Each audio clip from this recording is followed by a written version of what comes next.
الحمدللہ صاحب الجلال والصلاة والسلام علی نبی صاحب الرسالہ اما بعد۔ آج انشاءاللہ زکوٰۃ کی ان صورتوں کا بیان کیا جائے گا کہ قرض خواہ پر کب زکوٰۃ واجب ہوگی اور قرض خواہ پر کب زکوٰۃ واجب نہیں ہوگی۔ بہت ساری صورتیں ایسی ہیں کہ جس وقت قرض خواہ پر یعنی قرضہ لینے والے پر زکوٰۃ واجب نہیں ہوتی، اور بہت ساری صورتیں ایسی ہوتی ہیں کہ جس میں قرضہ لینے والے پر زکوٰۃ واجب ہو جاتی ہے۔ تو یہاں انشاءاللہ دونوں صورتوں کا بیان کیا جائے گا کہ کون سی صورتیں ایسی ہیں کہ جن میں قرض لینے والے پر زکوٰۃ واجب ہوگی اور کون سی صورتیں ایسی ہیں جس میں قرض لینے والے پر زکوٰۃ واجب نہیں ہوگی۔ ایک شخص ہے، اس کی ملکیت میں 3 لاکھ روپے اور اتنے ہی 3 لاکھ اس کے ذمے ادھار بھی ہیں۔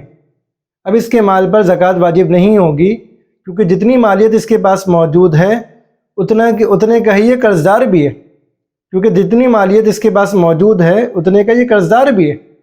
اس کو اتنا لوگوں کا قرضہ دینا ہے تو یہ اس کا گویا اپنا مال ہے ہی نہیں، تو اس پر زکوٰۃ واجب نہیں ہوگی۔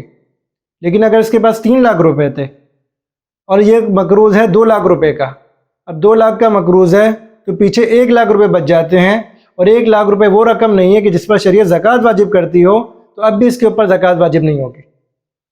یعنی قرضہ ادا کرنے کے بعد یہ دیکھیں گے کہ پیچھے رقم کتنی بچ رہی ہے۔ اگر بچی ہوئی رقم مال نصاب کو پہنچتی ہے، اگر بچی ہوئی رقم اس رقم کو پہنچ جاتی ہے جس پر شریعت زکوٰۃ واجب کرتی ہے، تو اس کے ذمے زکوٰۃ ادا کرنا واجب ہو جائے گا۔ لیکن اگر بچی ہوئی رقم زکوٰۃ کے نصاب کو نہیں پہنچتی تو اس کے ذمے زکوٰۃ ادا کرنا واجب نہیں ہوگا۔ لیکن اگر کسی شخص کے پاس 3 لاکھ روپے تھے اور اس کے اوپر قرضہ صرف اور صرف 1 لاکھ روپے کا تھا، اب پیچھے بچے 2 لاکھ روپے، تو ان 2 لاکھ روپے پر زکوٰۃ واجب ہوگی۔ اس کے ذمے ہوگا کہ ان 2 لاکھ روپے کی زکوٰۃ ادا کرے، کیونکہ اس کے پاس جو پیچھے رقم بچی ہے وہ زکوٰۃ کے نصاب کو پہنچتی ہے۔ اور اگر کسی شخص نے BC ڈالی، ہمارے معاشرے میں بہت سارے لوگ اپنے کاموں کو BC کے ذریعے حل کرتے ہیں۔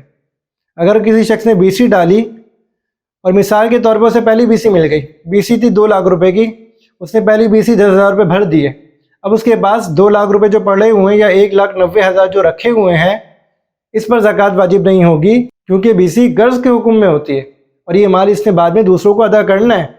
BC کی صورت میں دوسروں کو واپس دینا، تو یہ اس کے اوپر قرض ہے، تو اس پر زکوٰۃ واجب نہیں ہوگی۔ لیکن اگر BC تھی 3 لاکھ روپے کی اور وہ 1.5 لاکھ روپے ادا کر چکا ہے اور 3 لاکھ کی اسے BC مل گئی، تو 1.5 لاکھ پر زکوٰۃ واجب ہو جائے گی۔ یہ دیکھا جائے گا کہ BC کی کتنی رقم ادا کر چکا ہے۔ BC کی جتنی رقم وہ ادا کر چکا ہوگا اتنے مال پر زکوٰۃ آئے گی، اگر وہ زکوٰۃ کے نصاب کو پہنچ رہا ہوگا، ورنہ زکوٰۃ واجب نہیں ہوگی۔ اللہ تعالی ہم سب کو سمجھ کر صحیح طرح سے زکوٰۃ ادا کرنے کی توفیق عطا فرمائے۔ وآخر دعوانا الحمدللہ رب العالمین۔